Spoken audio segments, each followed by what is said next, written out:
Со надпреварите од 18-тото коло на ракометната Суперлига ќе се затвори есенската полусезона. Последната рунда ќе донесе неколку интересни средби со кои може да се направат мали промени на табелата, особено околу позициите кои водат кон плейофот. Бутел на домашен терен ќе игра со тимот на Алкалуид, каде екипата од Автокоманда е фаворит за триумф, додека пак Прилеп ќе игра против лидерот Вардар, каде повеќе јасно дека скопскиот тим е апсолутен фаворит. Шампионот Евроформ Пелистер после пораз од двохред ќе бара враќање на победничките патеки против Тиквеш, Битолчи имаат фаворитската улога на себе и само победа опција.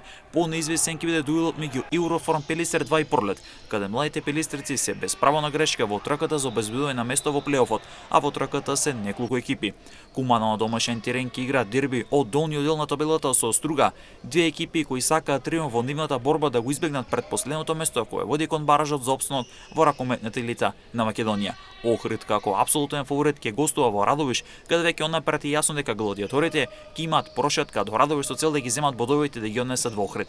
Со овие надпревари ќе се затвори есенската полусезона, а до крајот од регуларниот дел кој ќе се доигра во 2026 година, Тиквеш, Бутел, Прилеп и Евроформ Пелистер 2 ќе водат битки за петото и шестото место, затоа кои две екипи од овие да играат во плейофот каде ќе се разигрува за титула и излез во Европа, а кои ќе излезат ќе бидат дел од плейаутот.